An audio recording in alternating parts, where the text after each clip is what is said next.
esteja convosco. Ele está no meio de nós. Proclamação do Evangelho de Jesus Cristo segundo Marcos. Glória a vós, Senhor. Naquele tempo, os fariseus e alguns mestres da lei que eram de Jerusalém se reuniram em torno de Jesus. Eles viam que alguns dos seus discípulos comiam o pão com as mãos impuras, isto é, sem as terem lavado. Com efeito, os fariseus e todos os judeus só comem depois de lavar bem as mãos, seguindo a tradição recebida dos antigos. Ao voltar da praça, eles não comem sem tomar banho e seguem muitos outros costumes que receberam por tradição. A maneira certa de lavar copos, jarras e vasilhas de cobre. Os fariseus e os mestres da lei perguntaram então a Jesus: por que os teus discípulos não seguem a tradição dos antigos, mas comem o pão sem lavar as mãos? Jesus respondeu: bem profetizou Isaías a vosso respeito, hipócritas, como está escrito: este povo me honra com os lábios, mas seu coração está longe de mim. De nada adianta o culto que me prestam, pois as doutrinas que ensinam são preceitos humanos. Vós abandonais o mandamento de Deus para seguir a tradição dos homens. Em seguida, Jesus chamou a multidão para perto de si e disse: escutai todos e compreendei. O que torna impuro o homem não é o que entra nele vindo de fora, mas o que sai do seu interior. Pois é de dentro do coração humano que saem as más intenções, imoralidades, roubos, assassínios, adultérios, ambições desmedidas, maldades, fraudes, devassidão, inveja, calúnia, orgulho, falta de juízo. Todas essas coisas más saem de dentro e são elas que tornam impuro o homem. Palavra da salvação. Glória a vós, Senhor.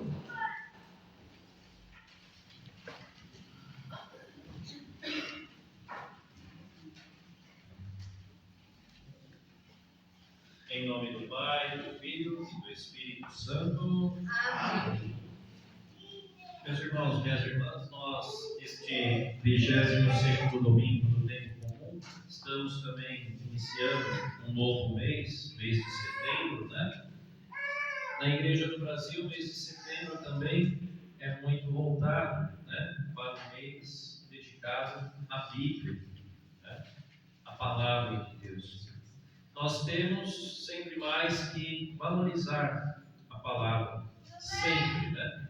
Nós temos que partir sempre também da palavra de Deus. A palavra de Deus é nada mais, nada menos do que o caminho a seguir sobre tudo aquilo que Jesus falou, orientou, ensinou, praticou, né? Por sua palavra também nós aprendemos uma nova prática de vida segundo a vontade e o ensinamento que Ele nos deixou. Nosso Senhor nunca deixou nada propriamente escrito, Ele não escreveu. Ele seguiu sempre a tradição também de Israel, que valoriza muito também a fala, né, o ensinamento, o oral, a tradição passada, se falando, ensinando, fazendo uso da voz, né, e da pregação, como nós observamos. Mas o povo de Deus também é conhecido como o povo do livro, né? Os judeus, Israel, são conhecidos como o povo do livro, pois receberam a lei a partir de Moisés e depois todos os escritos também após a saída que nós observamos do Egito foram feitos ali no começo do Antigo Testamento, né? Nós temos o Pentateuco, os 5 primeiros livros da Bíblia. depois a experiência dos profetas e também a experiência dos reis de Israel, que foram relatados em primeiro e segundo livro de Reis, né? Mas tudo isso tem um único sentido, né? Estar atento àquele que deu por primeiro a palavra, para que a palavra dele se transforme em direção e também nós assumimos, e a partir da escuta desta palavra, a nossa vida de um modo direcionado a Deus e a Cristo, não é verdade? O Shema diz isso muito claro, né? Escuta, né? O primeiro mandamento não é como automaticamente nós dizemos, né?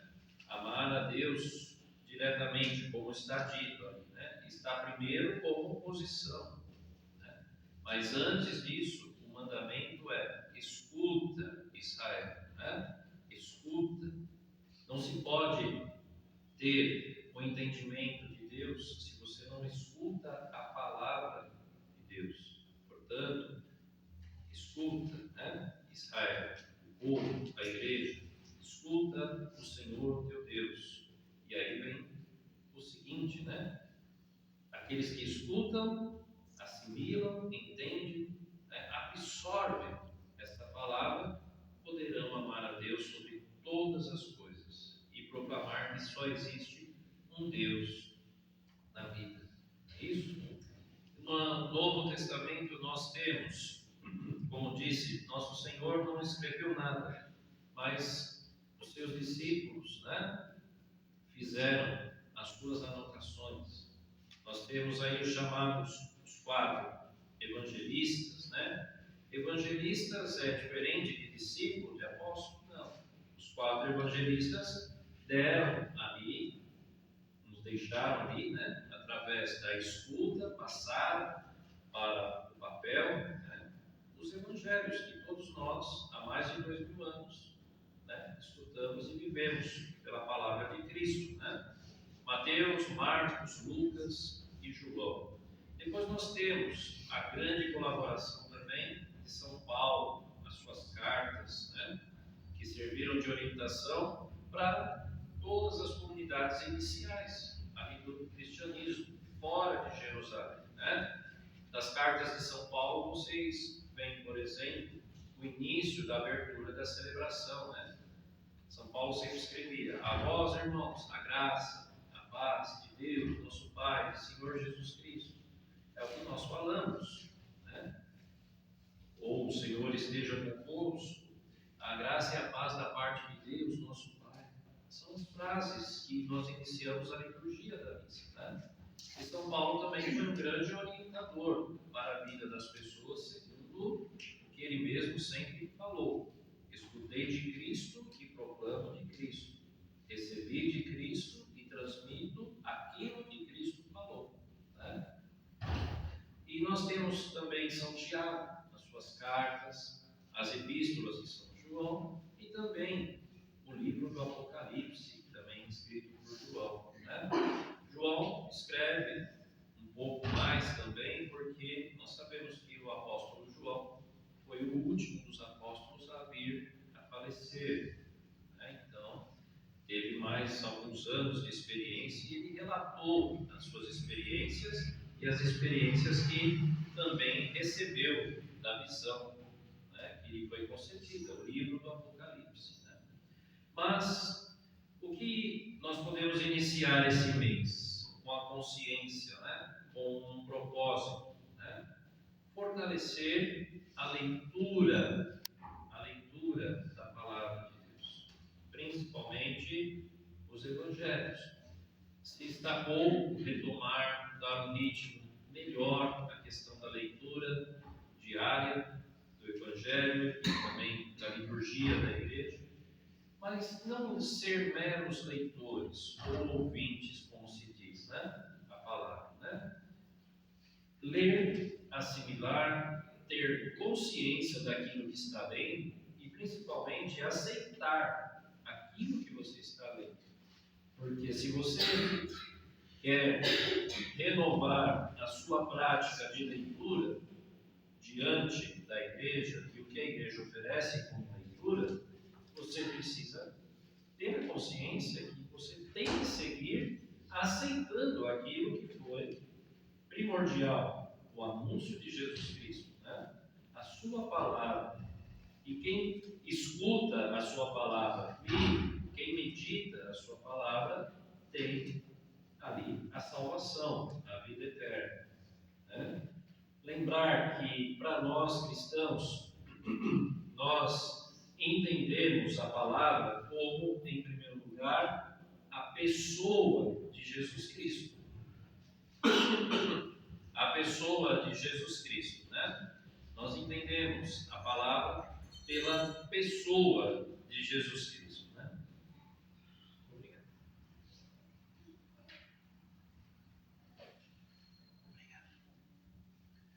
A palavra se fez carne e habitou entre nós. Então, palavra, pessoa, é nosso Senhor Jesus Cristo. Por isso que nós também proclamamos palavra de salvação, né? A palavra de Cristo salva. Entender isso, né? Não adianta querer crescer ou achar que se cresce dentro do cristianismo sem entender que cada palavra de Cristo é para a minha salvação e que a minha salvação ela passa por mudança de costumes, né? Ela passa por hábitos que agradam a vontade de Deus, por atitudes que agradam a vontade de Deus.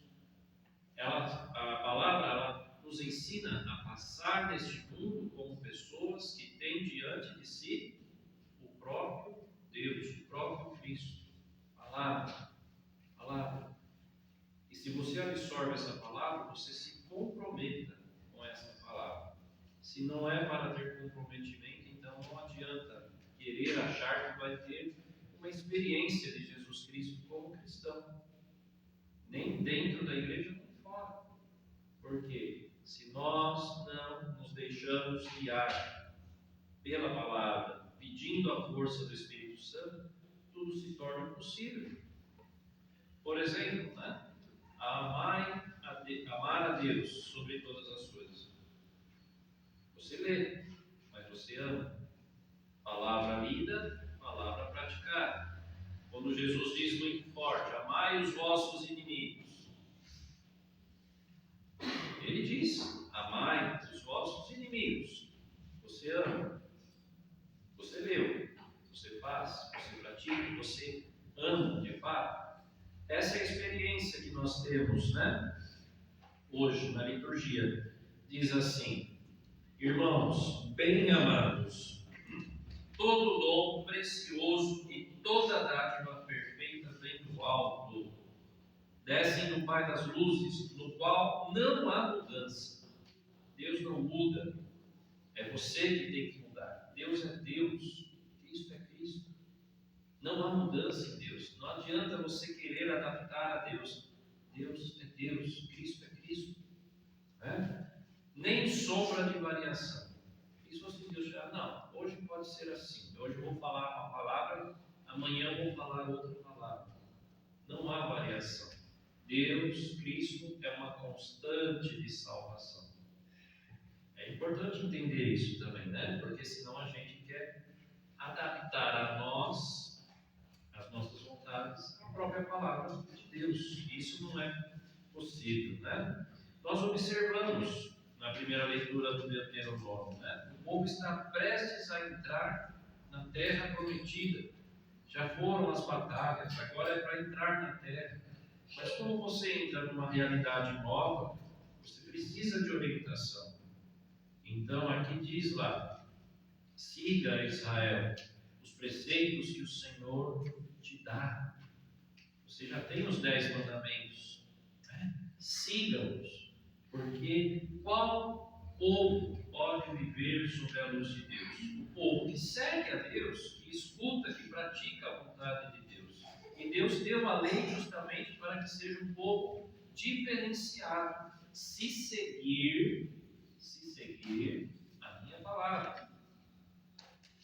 Jesus disse esses dias aos fariseus e àqueles que percebem: vocês não me escutam, vocês não me levam a sério a minha palavra. Eu já vos disse, dizer palavra, mas vocês não se convertem, vocês não aceitam a realidade que eu vim trazer.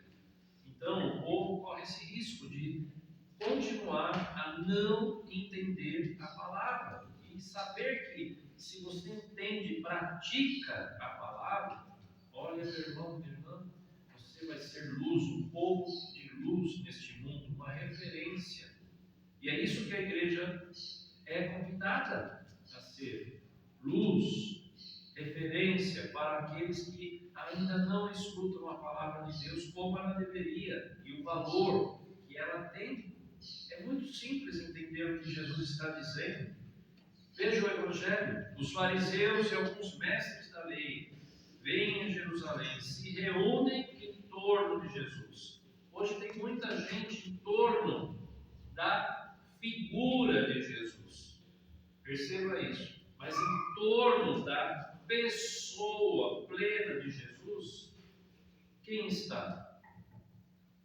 Há uma diferença, né?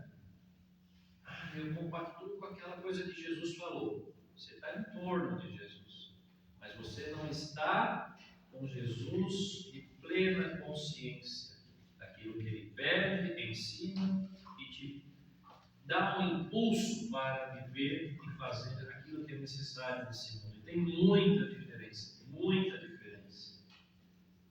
Quer uma prova disso? Jesus é tudo na minha vida. Aconteceu alguma coisa aí, alguém te roubou alguma coisa, pegaram a pessoa, não pegaram a pessoa, o ladrão saiu por cima da situação, aí você diz assim: você diz que Jesus é tudo na minha vida, mas uma pessoa dessa tem que morrer mesmo. Você está em torno de Jesus, não está em Jesus, porque se você está em Jesus, nova criatura você é. Agora, ficar em torno é o que o mundo quer. Que Jesus bonito, fala manso, né?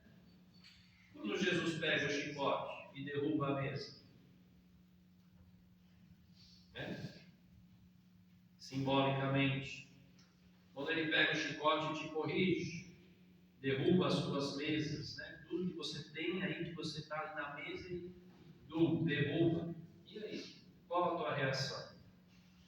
É muito sério essas coisas, né? E esses fariseus e mestres da lei querem fazer uma pergunta, né? Porque, com efeito, os fariseus e todos os judeus só comem depois de lavar as mãos bem, seguindo a tradição recebida dos antigos.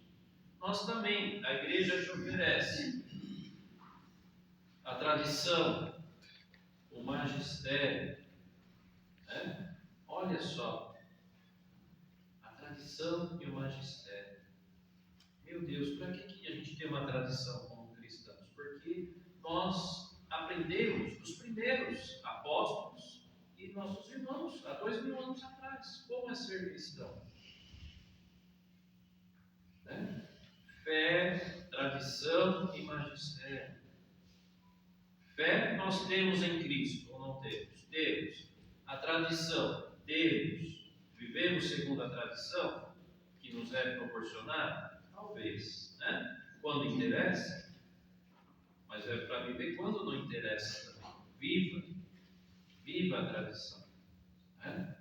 E o magistério, que vem do Papa e dos nossos bispos, do Papa e dos nossos bispos. Nós aceitamos tudo que o Papa Francisco diz, ou qualquer outro Papa já disse, ou os bispos, nós aceitamos. Então, somos ou não somos seguidores obedientes da palavra, da tradição? Para os judeus aqui, esse é o problema. Cumprir uma tradição dos antigos por força de lei é uma coisa, só vai te deixar bem. Olha aqui, olha que bonito, olha, não tem defeito ali. Aí acontece o mínimo de uma vírgula, você joga a tradição por alto, aí sai falando aí a torta direita. Porque você acusa. Olha que os fariseus, que tinham a tradição. Por que os teus discípulos não seguem? Acusa. Agora, meu irmão, minha irmã, se você põe-se no lugar, está com fome, tem um alimento, e está com fome, tem um alimento, esqueci de lavar a mão, isso te fez mal? Isso tirou a tua vida? Sim ou não? Se você pegar um alimento, pode ser que tenha alguma coisinha lá na mão, mas, peguei e tal, não arrancou a sua vida, você não deixou de cuidar da sua vida comendo um alimento com a mão suja. Por isso Jesus diz assim, hipócritas, né? Não sejamos hipócritas querendo pôr peso na vida dos outros. Cuida, famosa frase, cuida da sua vida em primeiro lugar. Cuida da sua vida para que você tenha vida plena. Porque você já tem a palavra que te dá a vida plena. Não adianta querer alinhar, botar na reta os outros se você mesmo não entende que precisa ter atitudes retas diante de Deus, diante de Cristo. Lembra a palavra que foi dita semana passada? Jesus chega aí, depois de tudo isso, tanta confusão, tanta coisa, tanta falso testemunho, acusação, quer prender ele. Ele chega para aqueles que estão com ele já há 3 anos e fala: e vós? Vós também quereis ir embora? Escolham. Chega um momento em que isso vos escandaliza. O que eu digo, o que Cristo diz, escandaliza a cada um de nós, na altura da nossa vida, irmãos, irmãs. E vai mais adiante. De nada adianta o culto que me prestam. Este povo me honra com os lábios, mas seu coração está longe de mim. Coração foi falado, mês de agosto também, né? Coração impulsiona o sangue é a vida. Como estão impulsionados a partir do seu coração? Não é a questão física, é a questão espiritual. Como está a impulsão para Deus, para Cristo da sua vida? E ele diz assim, Jesus chama a multidão e para perto de si diz: escutai, olha aí, escutai, todos e compreendei. Infelizmente, volto a dizer, todos escutam, poucos compreendem. Jesus fala os dois, escutai e compreendei. O que torna impuro o homem não é o que entra nele vindo de fora. Comi um alimento com sujo. Isso te fez menos homem ou menos mulher? Não. A sua essência foi abalada? Não. Na igreja eu fiz assim ou eu fiz assim. Se é para você fazer, você faça. Se não, não. Isso não vai te tornar nem mais nem menos. Apenas entenda que você se pode fazer assim, ou assim, ou assim, lógico. É próprio de você, então faça. É simples, né? É muito simples. O que torna o homem impuro não é o que entra nele, mas o que sai do seu interior. Pois é de dentro do coração, novamente, coração, vida, impulsiona o sangue, a vida, o coração espiritual, que saem as más intenções. Lembra quando Deus fala assim ao povo do deserto, cabeça dura, fala assim: eu vos falarei ao coração. Porque aqui, não está entrando. Então Deus vai falar ao coração. Agora, para terminar aqui e fechar esta homilia, este primeiro domingo, este mês da Bíblia, dedicado à Bíblia, à palavra, olha o que sai do coração humano. Vamos lá então, rapidinho, As más intenções. Quantas más intenções saíram de você e de mim, na nossa vida, Ontem, essa semana, quantas?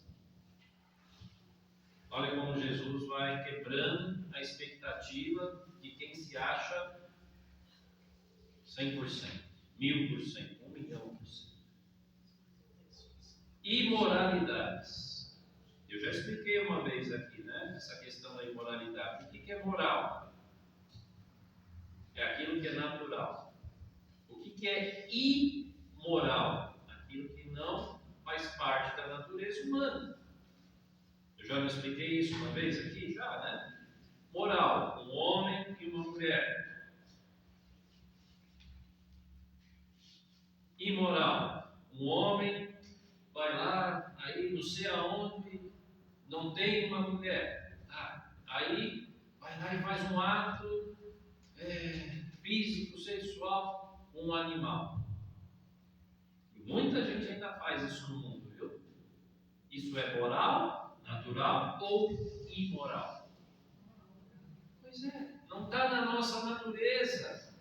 Aquilo que não é da nossa natureza, por que nós temos ali afinco de ser muitas vezes? Jesus diz aqui, imorais, né? Imoralidades. Quantas imoralidades fora do natural você já praticou nessa vida?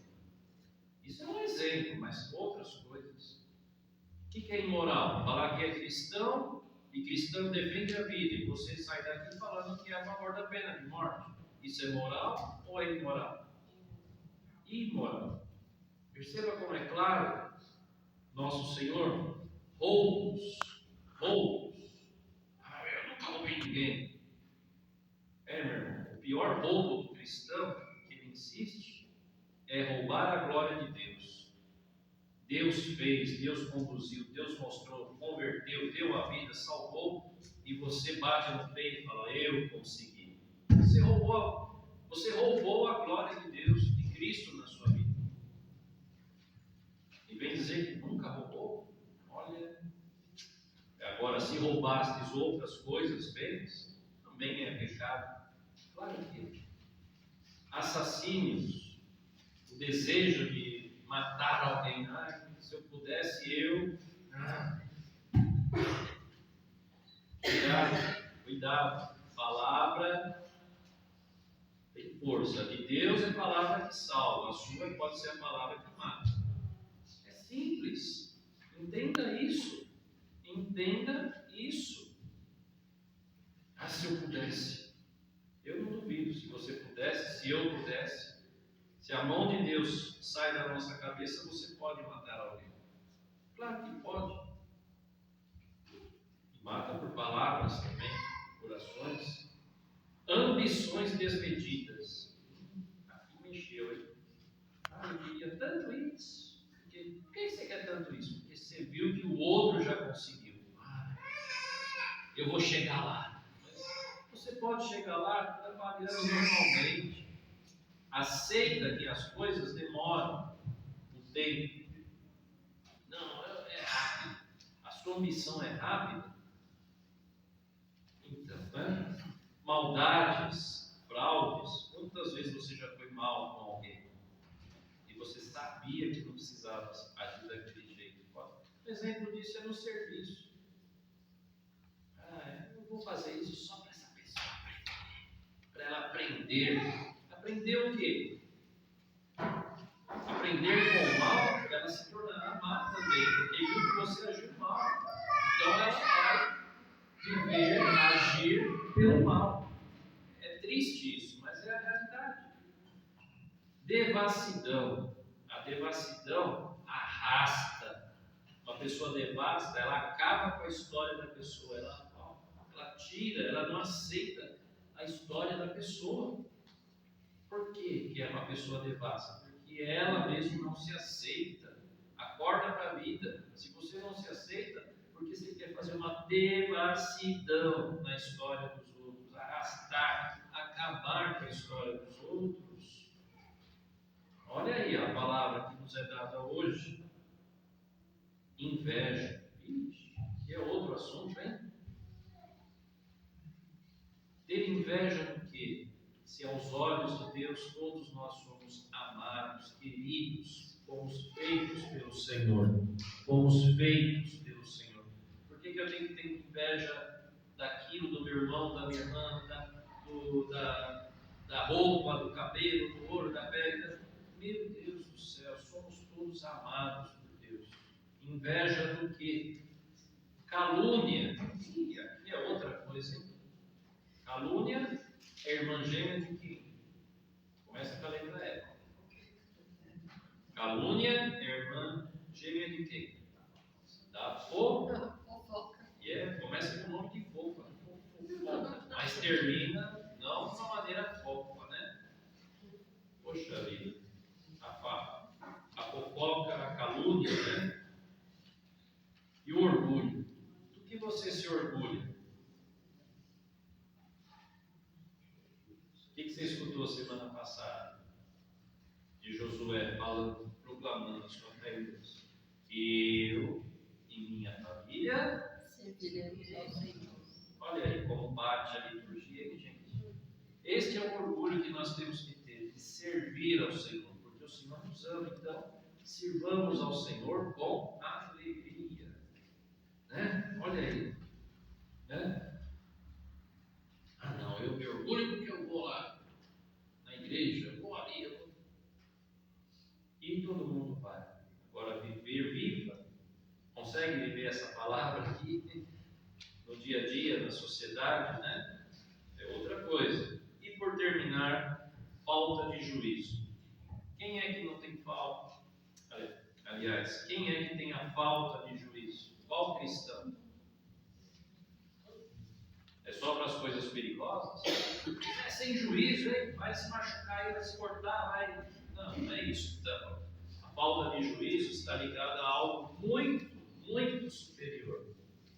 E termino aqui dizendo, qual é essa coisa superior?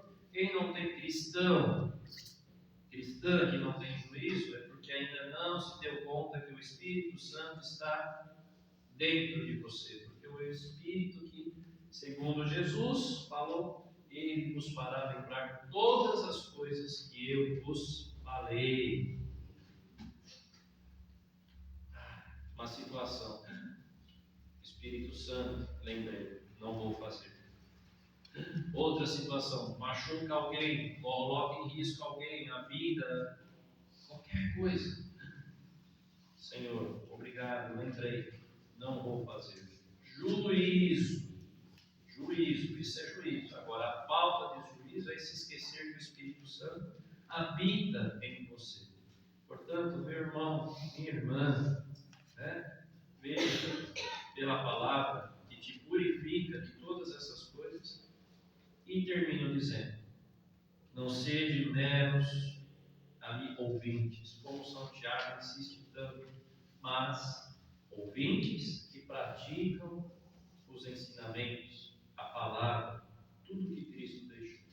Experimenta, reforça a tua leitura, orante, dia a dia, né? E torna prática, torna saborosa essa experiência, né, da palavra de Deus, e ela te mudará e te salvará. Louvado seja nosso Senhor Jesus Cristo. Para sempre.